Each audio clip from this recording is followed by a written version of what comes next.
Planète émotif talentueux est un podcast hebdomadaire qui s'adresse aux adultes concernés par le haut potentiel, le multipotentiel et l'hypersensibilité.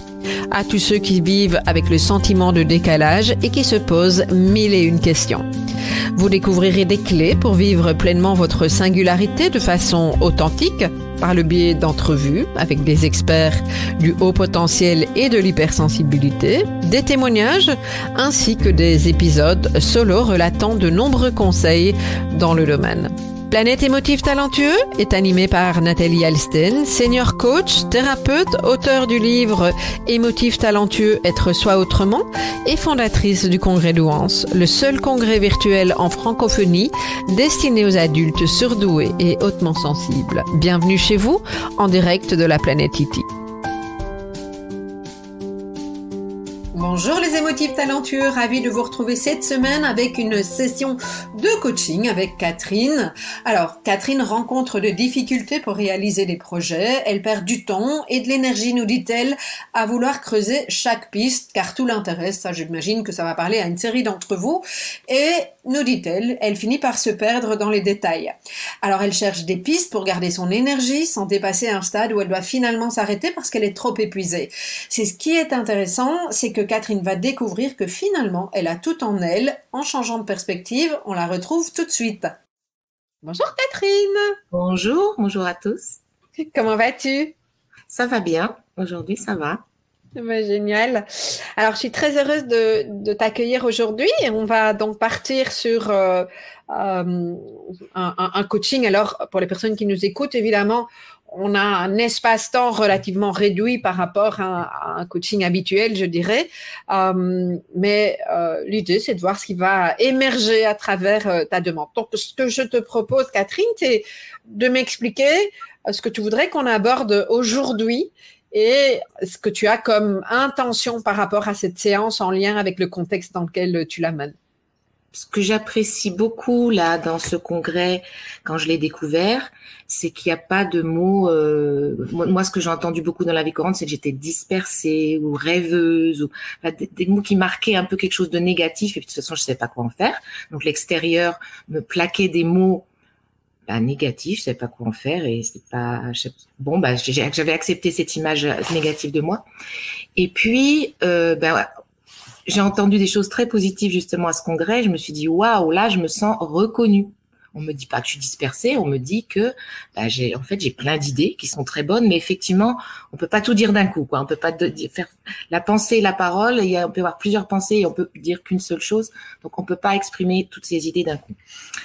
Donc, ce qui m'intéresserait de travailler aujourd'hui, c'est ce que les autres appellent se disperser.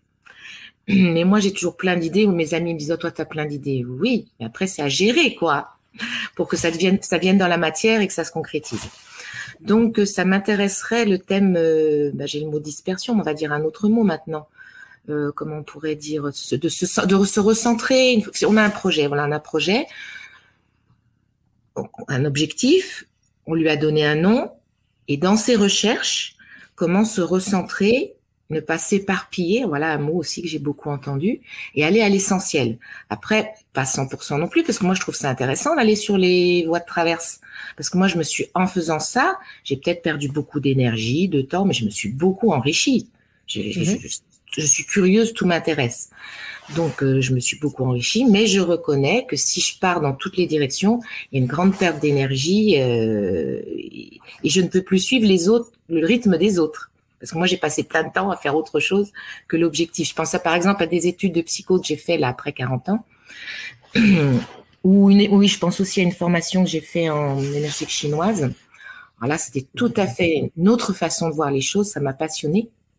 Et des fois, je prenais un petit truc du cours et moi, j'étais chez moi, je bossais. Mais pendant que je bossais ça, je bossais pas mon cours. OK. Par exemple. OK. Oui. Donc, ce que j'entends dans ce que tu amènes, c'est à la fois toute la richesse qui est associée au fait de disperser. Ce que tu partages, c'est ça te nourrit et toi, tu creuses, etc. Mais en même temps, ce que j'entends, ce que tu nommes, c'est cette perte d'énergie et quelque part, le fait que tu ne remplis pas des objectifs, tu n'as pas nommé comme ça, mais je vérifie. Est-ce que tu ne rencontres pas l'objectif ou l'intention de base? C'est ça que j'entends? Je vais y arriver. Je pense à des examens, je les passe. Mais ça va être plus douloureux que d'autres qui vont à l'essentiel. Ils vont pas se poser 1000 questions. De toute façon, à la fac, faut pas trop réfléchir, excusez-moi, mais c'est du par cœur. Donc, on met dans la copie ce qu'il faut. On peut le faire de façon très économique au niveau énergie, au niveau temps. Moi, c'est plus douloureux, quoi, parce que je vais dépenser beaucoup plus d'énergie. Ouais. Donc, l'enjeu, c'est ça, c'est la masse d'énergie que tu y consacres. Oui. Et le fait de consacrer autant d'énergie, donc j'entends l'enjeu, mais si tu vas un petit peu plus loin, en quoi c'est une vraie difficulté dans ta réalité? Parce qu'après, moi, j'ai l'énergie que j'ai. Et donc, j'ai pu tomber en dépression toute ma vie. J'ai toujours régulièrement des dépressions. Donc, à un moment donné où le corps, quand je dis dépression, là, c'est pas forcément mental, les idées noires, tout ça. C'est que le corps, il en peut plus, quoi. Il faut qu'il récupère. C'est une dépression dans le sens, comme un avion qui vole, on disait des trous d'air. On descend d'un coup, le corps, il dit stop, stop. Et là, effectivement, je pouvais plus rien faire. J'avais besoin d'une période où je pouvais plus réfléchir, il fallait que je me repose. Donc, pendant ce temps-là, les autres, ils travaillaient. Oui, c'est ça. Donc, il y a un moment donné, cette espèce de trop-plein, je reformule pour voir si on se comprend bien, cette espèce de trop-plein fait que tu es dans un espèce de creux de la vague amorphe et tu sais plus remonter parce qu'il n'y a plus l'énergie pour remonter. Il faut aller rechercher du temps, oui, forcément, pour aller chercher. Okay. Donc, voilà. OK. Et donc, ta demande aujourd'hui, ça serait quoi? Est-ce qu'il y aurait des outils? Par exemple, s'observer, j'ai un petit peu progressé quand même par rapport à ça, mais observer et se poser la question, attends, est-ce que c'est essentiel? Qu'est-ce que tu veux? Voilà, moi, je reviens toujours à cette question-là. Qu'est-ce que tu veux? Voilà, passer un examen ou te faire plaisir à étudier cette chose-là, qui n'est pas du tout essentielle. Donc déjà, j'essaie de m'observer, de revenir à mon objectif. Mais s'il y a des outils que je connais pas, ça m'intéresserait de les connaître. D'autres. OK. Donc moi j'entends ce que tu aimerais de manière ce qui se passe pour toi et ce que tu fais déjà, mais aujourd'hui, donc à la fin de ces 30-40 minutes, qu'est-ce qui serait important pour toi? Parce que j'entends quelque chose de l'ordre de trucs, astuces, et je suis pas sûre en fait. Est-ce que tu pourrais clarifier ça en fait?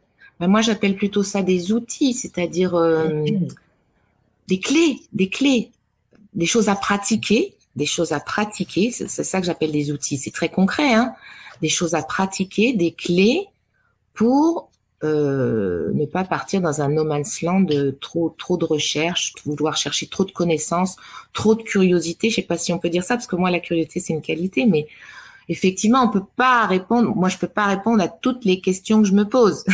C'est bien dommage, parce que beaucoup de choses m'intéressent. Donc, moi, des clés, oui, des méthodes qui serait utilisable au quotidien. Est-ce que c'est un peu plus clair? Oui.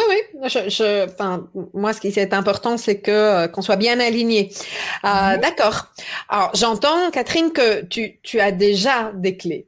Tu as déjà des outils, puisque ce que tu dis, c'est une question que je sois sûre d'avoir bien entendu, compris. Une de tes questions, c'est mais qu'est-ce que je veux? Est-ce que je veux réussir un examen? Est-ce que je veux nourrir et donc, j'imagine, puisque tu amènes ce sujet-là, c'est que cette question-là ne répond pas à tout. Oui, c'est ça. OK. Jusqu'où elle t'aide, cette question-là, en fait? C'est une question que je me répète régulièrement, en fait. Quand je vois que ça commence à se disperser, je reviens là. Et répète-moi ta question.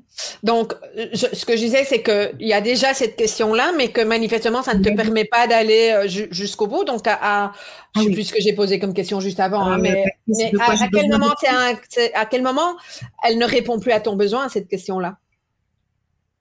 Peut-être parce que j'ai besoin de diversifier mes outils. Parce que cette question-là, j'y suis habituée.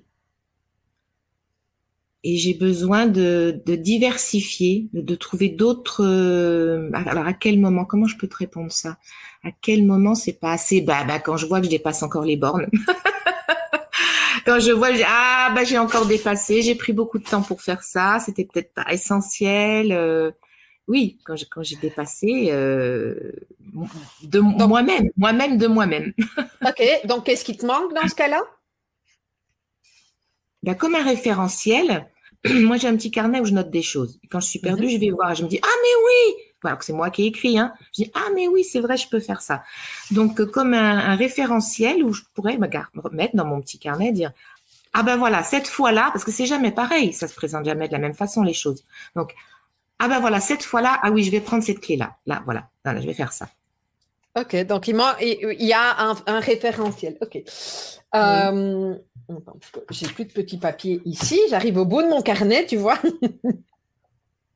Je vais te proposer. Tu connais mon modèle des 5 graines? Je l'ai lu, oui, dans les mails, oui.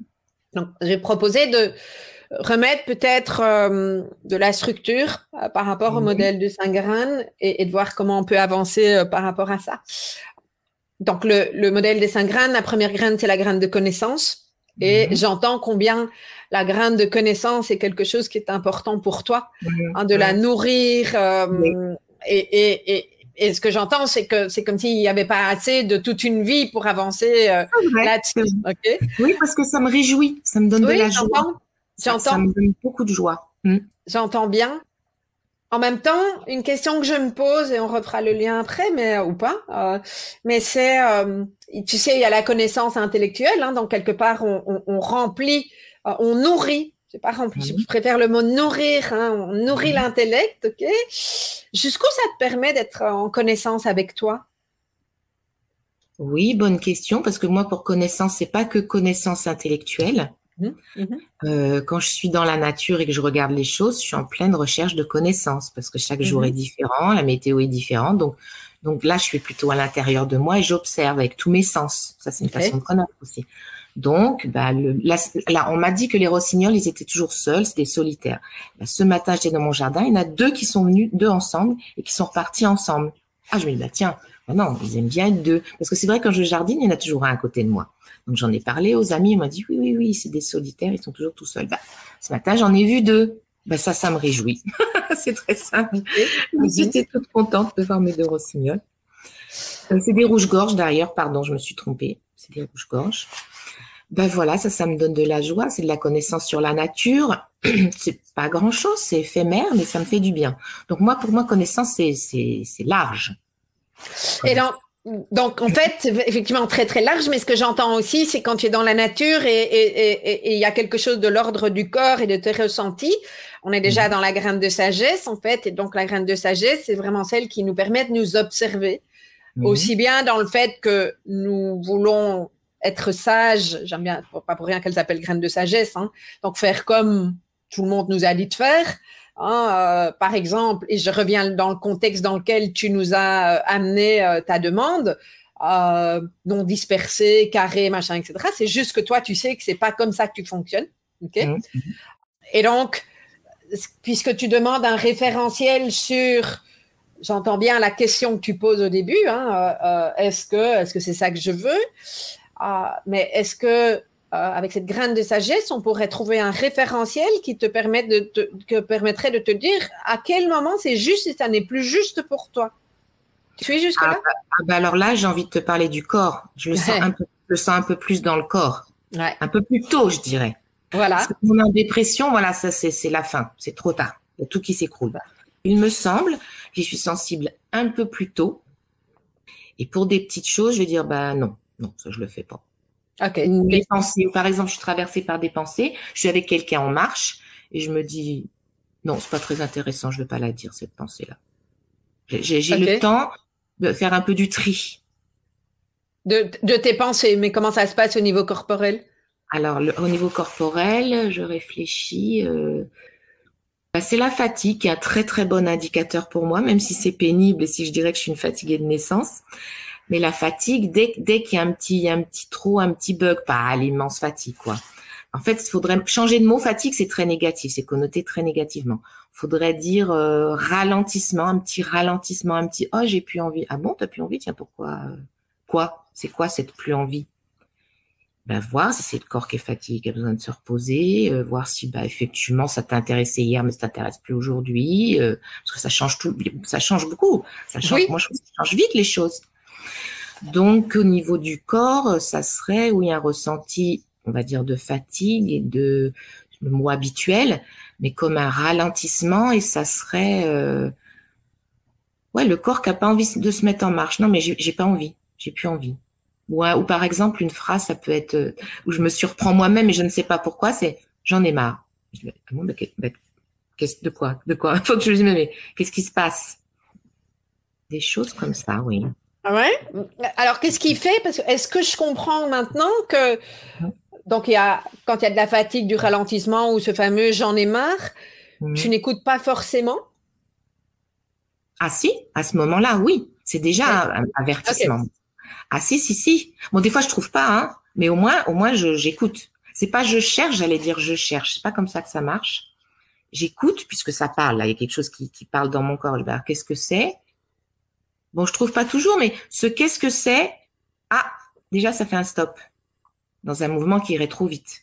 Ah, déjà, ça m'oblige à me poser. Ah. Vous voyez, tu vois, le temps s'arrête là. Je suis plus dans un truc. Il y a une idée de vitesse aussi dans ce que je te dis là. Oui, bien sûr. Curieuse de remettre de la conscience une fois de plus. Hein. Oui, c'est ça, tout à fait. De la conscience, du silence et de l'arrêt. Et même physique, à pas bouger. Attends, qu'est-ce que c'est? Qu'est-ce qui se passe là? Est-ce que cela dit, il est nécessaire de mettre une explication dans ta manière de fonctionner? Eh ben non, parce que quand j'ai pas la réponse, je l'ai pas forcément. Hein, 90% je l'ai pas, mais au moins ça me fait un stop. Ah. Bon, attends, il y a un truc qui se passe là. J'écoute, oui. Donc tu écoutes systématiquement ou pas? De toute façon, je suis obligée de l'entendre. Déjà, j'ai pas le choix. De toute façon, ça monte, ça vient. Et est-ce que j'écoute? Bah oui. Ok. Oui, parce qu'après, je sais que si je continue là, je vais payer le prix très cher après. Donc oui, bien sûr, et je fais tout le travail pour moi, pour ça, pour avoir des signaux beaucoup plus tôt. Donc, alors c'est ça en fait. Hein, c'est que là, quand tu es là, tu sais et tu as la capacité aujourd'hui de l'écouter. Donc ça, c'est une graine de sagesse qui a effectivement mûri, qui a été cultivée par l'expérience de la vie. Ce que j'entends, c'est que l'idée, ça serait de trouver des indicateurs beaucoup plus tôt pour que tu puisses faire quoi finalement? Déjà un stop ou quoi? Être averti déjà, être averti. Parce que je tombe plus en dépression, c'est fini, mais j'ai quand même des grands moments de fatigue où je suis une grosse dormeuse, je dors beaucoup. C'est de la récupération d'énergie, ça. Donc déjà, j'ai dû aller déjà un petit peu trop loin. Donc, prise de conscience, plutôt, oui, ça m'intéresse, ça. Ouais. Et j'ai envie de te faire une suggestion, c'est OK pour toi? Oui, vas-y. J'entends que tu parles et c'est souvent ce qu'on peut faire, de perte d'énergie. Et donc, il arrive à un moment donné, c'est ouf, il n'y a plus d'énergie. Alors, ça arrive un peu trop tard. Hein, donc, j'entends que ça serait bien de pouvoir identifier plus tôt. Mais est-ce qu'on pourrait envisager l'inverse? Ce qui te donne de l'énergie et d'être à l'écoute de ce qui te donne de l'énergie. Oui, alors là, moi, j'entends ressourcement. Eh ben ça, c'est pas facile pour moi. Ça va mieux, mais c'est pas très facile de m'accorder des temps de gratuité ou ce que j'appelle ne rien faire. C'est-à-dire pas chercher des connaissances, pas cogiter, enfin non, c'est ce que je veux dire, pas réfléchir ou pas lire ou pas être dans l'action. Voilà, des moments de ressourcement. Là, j'ai beaucoup de mal. Bon, j'y arrive. Là, j'ai un bon exemple. La semaine prochaine, je pars en vacances. Mais je fais des efforts pour ça. Ça me demande des gros efforts. Je vais aller au Sainte-Marie-de-la-Mer, donc pas du tout chez moi, loin, sortir du cadre quotidien. Ça, c'est des choses qui me ressourcent. Voyager, sans forcément bouger, alterner entre être seul, j'adore ça, ça me ressource, et voir des autres. Trouver cette bonne alternance pour rester dans une énergie stable. Être nourrie parce que je suis seule et être nourrie avec les autres. Ça, je fais très attention à ce va-et-vient, je dirais. OK. Mais, donc, super. Donc, ce que j'entends, j'aimerais bien creuser ça. Donc, tu es nourrie quand tu es seule et tu me parles de ressourcement. Donc, ressourcement, pour moi, c'est la manière dont je l'entends. Et dis-moi si ça correspond à ta réalité. Ressourcement, c'est dans ces vagues creuses. Alors, pas quand elles sont complètement down, hein, on a bien compris que c'est pas ça que tu voulais, mais on est dans le creux. Et puis, quand tu es dans des interactions, est-ce qu'il y a des moments où tu fais les choses, mais que tu gagnes de l'énergie? Parce que je ne l'ai pas entendu dans ce que tu m'amènes. Là, je parlais pas des creux, là, tout de suite, là. Non, okay. Là, je parlais pas des creux. Ressourcement, pour moi, ça voudrait dire oui, que je me sens bien et que je pense, Catherine, même si ça va bien, même si t'as pas de douleur, fais-toi faire un massage. Tu te sens bien, mais programme des vacances quand même. C'est-à-dire que ce soit plus naturel pour mettre ça en place. Là, je demande encore des efforts. Mais donc, ressourcement, c'est du temps pour toi dans lequel tu n'étudies pas, tu fais pas de projet, etc. Appeler des creux, c'est pas le bon mot, mais est-ce que c'est bien, est-ce qu'on te comprend bien ça? Oui, ressourcement, c'est des moments pour toi, en fait.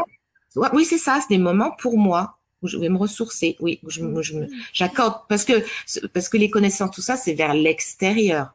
Donc pour moi, se ressourcer, c'est d'ailleurs, j'ai dû apprendre qu'est-ce que c'est m'occuper de moi. Quand la première fois on m'a dit il faut que tu t'occupes de toi, là j'ai pas compris ce que ça voulait dire, quoi. C'était français, mais j'ai pas compris. Bon, ça va un peu mieux, mais il faudrait que ça devienne plus naturel de m'accorder des moments pour moi. Tout à fait. Tout à fait. Sans rien attendre, sans rien chercher, juste jouir de la vie. Et je sais ce que j'aime, hein, la nature, les voyages, rencontrer des gens. Mais donc, je sais ce qui me convient. Ok, génial. On a identifier les baisses d'énergie, ça tu le fais déjà, mais un peu trop tard. Hein. D'accord. Oui.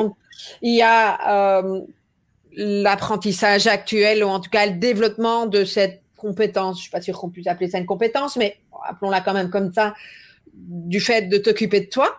Et de poser des actes, voilà, c'est ça. C'est d'aller jusqu'à poser un acte. C'est ça qui est difficile. Et moi, ce que j'ai envie d'amener, et je repose la question, c'est d'identifier dans ce que tu fais, donc dans des moments où tu ne prends pas nécessairement soin de toi dans ces moments de ressourcement, mais néanmoins où tu pourrais quand même prendre soin de toi et de l'énergie que ce que tu es en train de faire ou avec qui tu es, où tu es, t'apporte de l'énergie. Je te donne un exemple pour mettre du concret là-dessus. Perso, je suis en grand questionnement et je le partage pas mal pour l'instant dans ma communauté sur non pas la finalité de mon travail et ma mission de vie dans ce que j'ai envie et de ce à quoi je contribue, mais sur comment je le fais. Parce que j'ai vraiment besoin de beaucoup de légèreté, j'ai besoin de revenir à moi. Et donc, j'écoute dans mon énergie. Bien sûr, ce que tu amènes à des choses comme on est marre de faire ça. Moi, écrire des centaines de mails parce que j'ai un programme à vous proposer, ça me saoule. Je ne peux plus faire ça. C'est juste plus possible pour moi. Mais ça, je le sais et ça correspond à je le sens tout de suite corporellement. D'accord? Par contre, ce que j'apprends à aller chercher, c'est ce qui me fait vibrer dans ce que je fais. En dehors des moments que je vais passer avec mes amis, en dehors des moments où je sais que j'ai besoin de mes 45 minutes de balade tous les jours dans la nature et d'aller nager 3 fois par semaine. Ça, c'est mon truc à moi, tu vois. Mais quand je suis en train de faire ce que je fais, là, moi, dans mes directs, pourquoi est-ce que j'ai mis des coachings? Parce que d'une part, je trouvais que c'était intéressant, mais aussi surtout parce que c'est léger pour moi. Ça m'apporte de l'énergie. Je trouve ça gai. Et donc, ça plaît aux personnes qui nous écoutent. Je fais plaisir à des personnes qui sont accompagnées comme toi pendant un petit moment. Donc, pour moi, c'est là où j'identifie non pas uniquement ce qui me fait perdre de l'énergie, même si c'est important, mais aussi qu'est-ce qui m'en donne. Est-ce que c'est clair dans l'exemple que je te donne? Ouais, mais tu dois toucher quelque chose parce que j'ai du mal à comprendre. Quand je me connais, quand il y a un truc, ça parle français, je me dis mais je comprends pas. Donc, tu dois toucher quelque chose. Alors, si j'entends ce que tu dis, jusqu'à maintenant, j'ai parlé des creux. De façon un peu cloisonnée, séparée, j'ai parlé des moments de ressourcement, comme si c'était séparé. Et on peut le voir comme ça. Hein. Et toi, tu es en train de me donner une troisième solution, c'est dans ce que je fais au quotidien, que ce soit aussi des ressourcements. Alors, je te donne pas forcément une solution. Je te propose dans la graine de sagesse d'observer aussi ce qui te donne de l'énergie.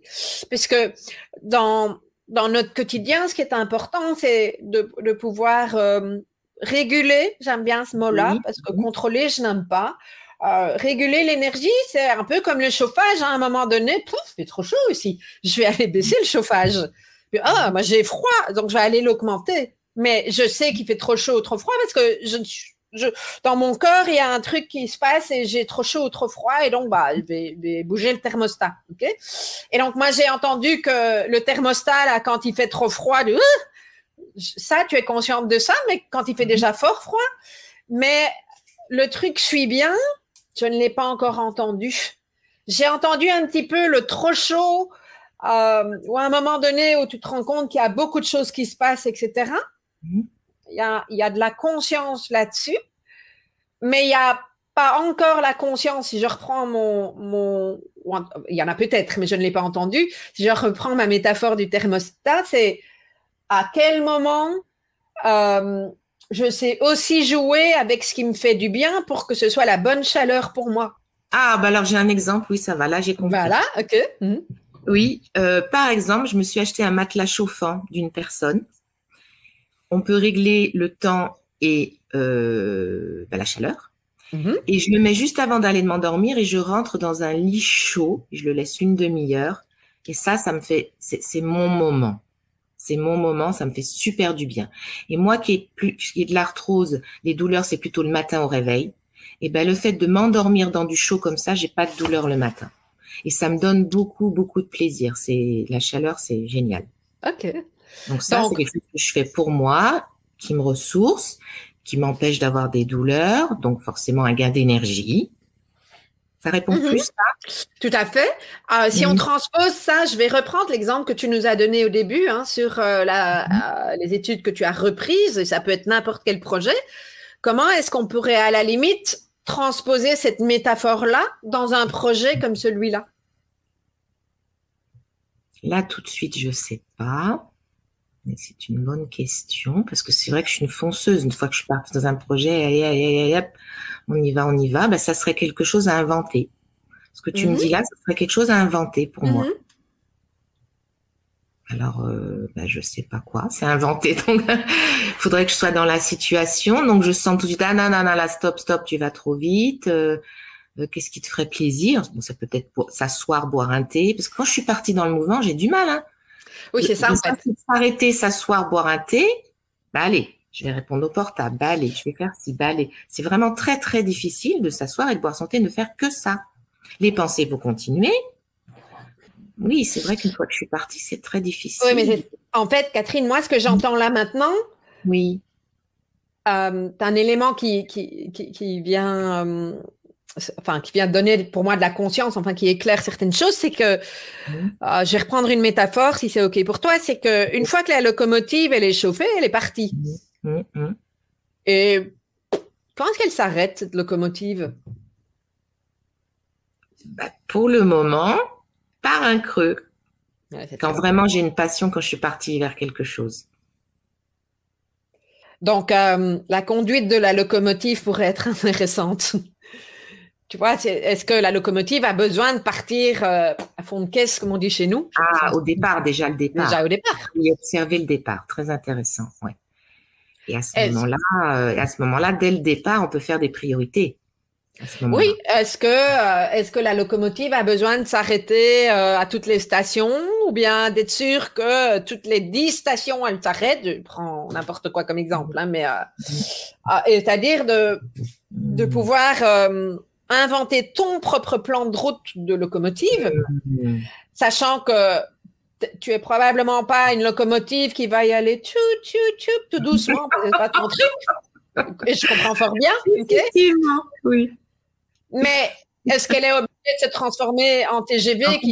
Oui, j'ai compris l'idée. Oui. Donc, en fait, ça serait peut-être, si je reformule, je élabore en même temps, est-ce que tu as une petite locomotive ou est-ce que tu as un TGV ou certainement ni un ni l'autre, mais quel genre de train tu veux être? Avec ce que j'entends là, oui, voilà. J'ai un peu coupé la parole là. C'est oui, quel genre de train je veux être. Voilà, c'est tout à fait ça. C'est-à-dire qu'il y ait du choix. Je ne subisse pas quelque chose, mais qu'il y ait du choix. Voilà, j'ai ce projet, ça m'intéresse. Comment je vais le mener? Bon, j'aurai pas les réponses tout de suite, mais au moins se les poser dès le départ. Oui. Et après, continuer à s'observer, voir si on a écrit quelque chose. J'aime bien faire des listes et rayer. Quand je raye et que c'est fait, c'est une grande jouissance. Mais les plans, ils peuvent se revoir. Mais ça, là, tu me donnes vraiment quelque chose de dès le départ. de pas partir comme un TGV et déjà essayer de voir les priorités. Ou au moins, qu'est-ce que je vais faire en premier? Que ce soit plus conscient, voilà. Il y a plein de choses à faire. Voilà. C'est quoi le plus important? Qu'est-ce que je vais faire en premier? Et de faire ça, j'essaye de le faire pas à pas. Je fais un pas, si après j'ai pas de réponse, j'attends.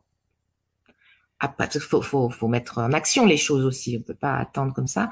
Donc, mes actions, je fais un pas. Ça, l'idée des pas, ça m'aide beaucoup.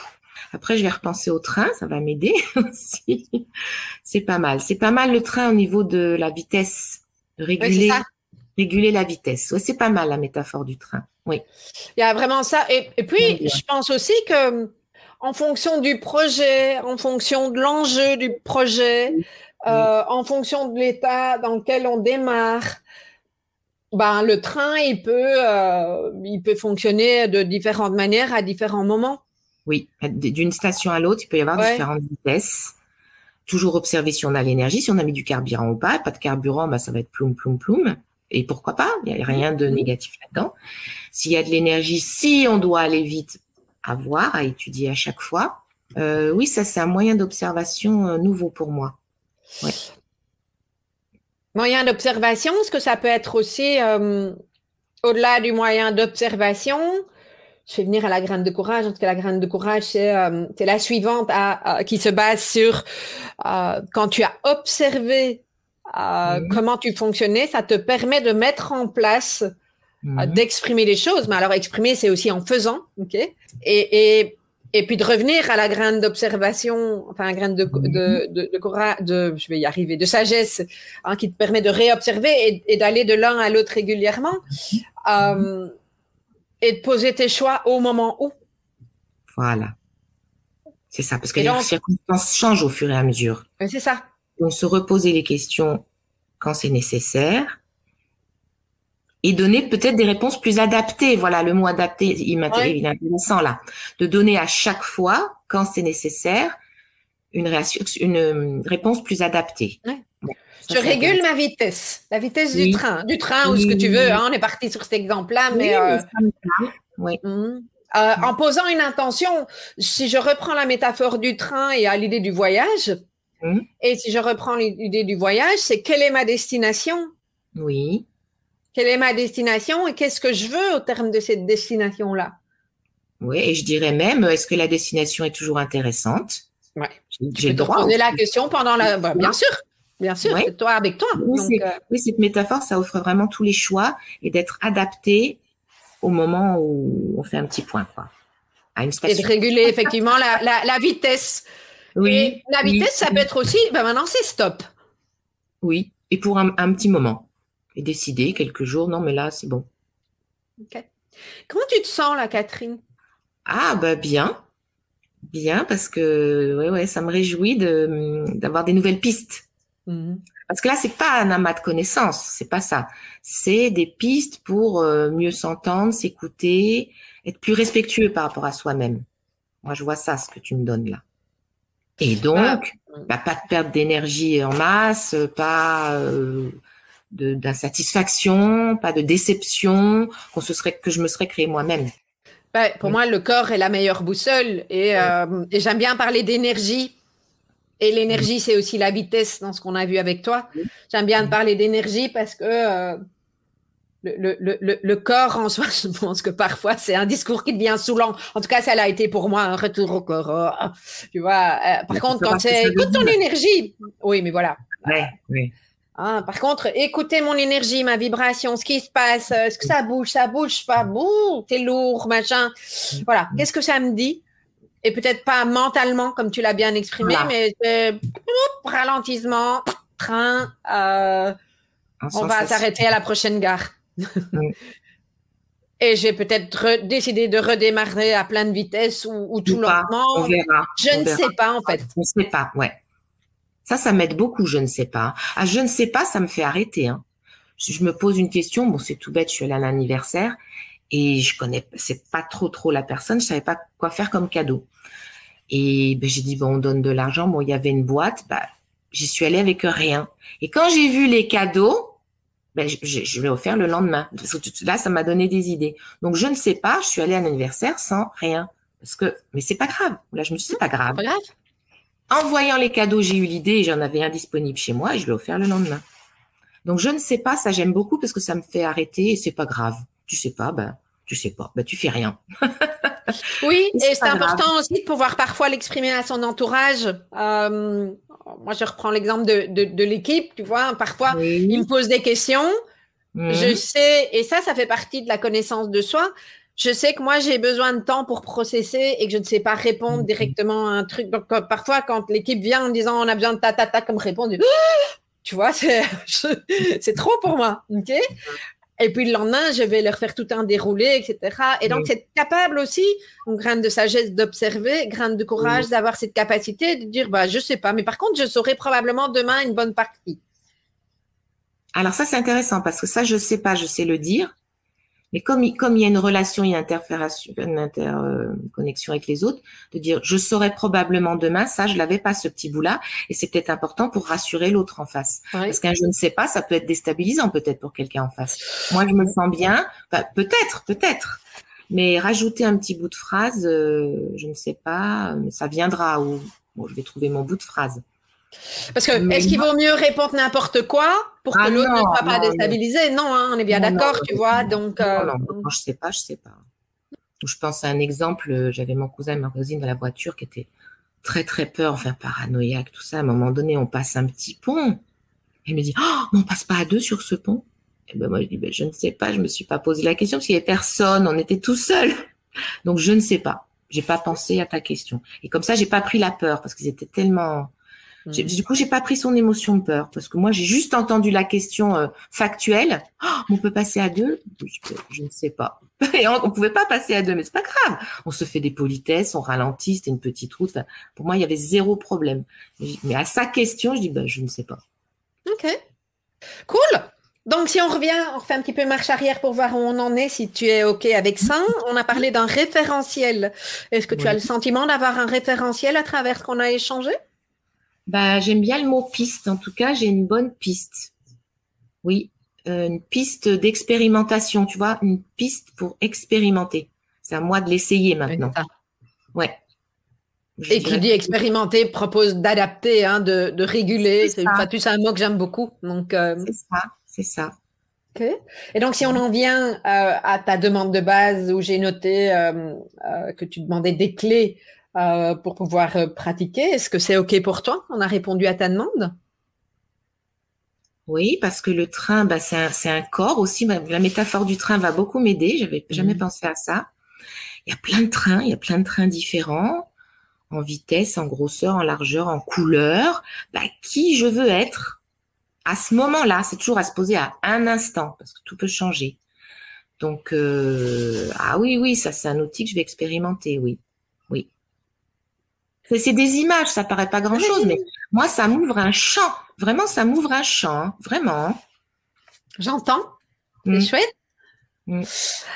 Magnifique, Catherine. Est-ce que c'est OK pour toi de boucler là, en fait? Oui, merci beaucoup. Merci à toi pour ta confiance. Oui, merci beaucoup. Je suis sûre, je vois dans le chat qu'il y a déjà des retours, donc c'est vraiment super chouette. Merci, Catherine. Merci à toi, Nathalie. Dans cet échange, vous avez entendu que je parlais d'un cycle de développement du potentiel à travers les 5 graines. Alors, si vous souhaitez découvrir cette approche et de tester où vous en êtes, ainsi que de recevoir des pistes, eh bien, c'est très simple. Il vous suffit de vous connecter à www.emotifs-talentueux avec un x.com/graines au pluriel. Donc, www.emotif-talentueux.com/graines au pluriel. C'est gratuit et vous recevrez vos résultats personnalisés. À bientôt!